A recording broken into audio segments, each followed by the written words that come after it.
It was not only Trump's day, but I liked how he made it the People's Day. When he finished his inauguration, he started signing many, dozens and dozens, almost 200 executive orders. But rather than doing it all from the Oval Office, he did it at the Capital One Arena in front of thousands of people so they could enjoy the moment. Have a look at this. This is Trump signing an executive order to abandon the Paris Climate Agreement. The next item here is the withdrawal from the Paris Climate Treaty.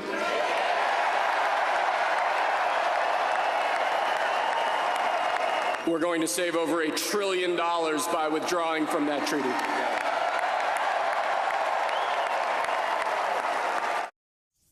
Of course, Anthony Albanese was immediately asked, what does this mean for Australia? And Anthony Albanese replied, we're a sovereign nation. Yeah, you could have fooled me on that with all of our treaties that we've signed up to. Yeah. He says, we'll continue to take action on climate change, not just because we have an interest in meeting the challenge. We know Australia's been adversely affected by extreme weather events, so of course, that's going to change the weather here in Australia. But he goes on to say, even if you don't accept the science of climate change, Joe, economic opportunity to grow the economy is too good to miss out on. Is he joking? No, I think it's true. The economy is absolutely tanking because of energy prices. Trump has just saved the US $1 trillion with the stroke of his pen getting out of this thing. Yep. And Albanese says, oh, no, this is the future for our economy. If you get it right, and obviously it is something... If you get it right, that's doing a lot of heavy lifting. That qualifier is doing a lot of heavy lifting. But again, so a really good example is gas, right? So Australia has completely screwed the pooch with gas because we listened too long and too much to the crazy climate extremists who said, no, we can't have any gas in the system at all. It has to be all green electricity. And we basically shot ourselves in the foot. And you can see Madeleine King, the Resources Minister, trying to do a reverse ferret on that and reopening gas supplies, reopening gas fields in Victoria and New South Wales, where there were stupid moratoriums that made no sense whatsoever.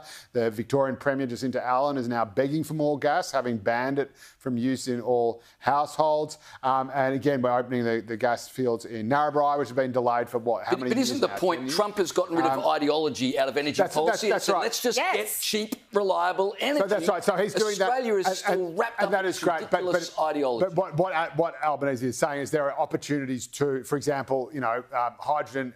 Japan is desperate for hydrogen imports from Australia, so our hydrogen exports to them. If we can get that right, that is a multi-billion-dollar industry.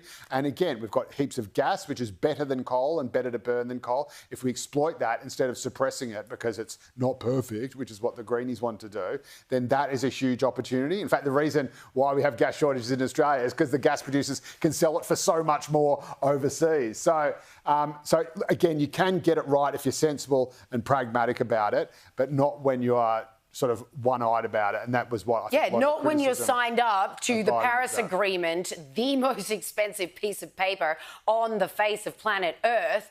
Why can't you say, yes, we'll take action on climate change, not by signing up to some stupid United Nations, World Economic Forum trash. We are going to do our own thing regarding our piddly 1.3% of global emissions. Do me a flippin' favour. And surely, with a behemoth like the United States pulling out, what the heck are we doing in it with our piddly 1.3? We just want the clap on the back, don't we? An actual leader we're really good will at say, producing I will, energy, because what Trump's doing by pulling out is saying, I'm doing what's best for my country. Yeah, America this first. is America first. And my goodness, I would trade my 2 front teeth and a limb of your choosing to hear Australia first out of the mouth of an Australian Prime Minister. It's really not that hard. What about a future made in Australia? That comes out of Albo's mouth every day. That is such a massive lie. What an absolute joke.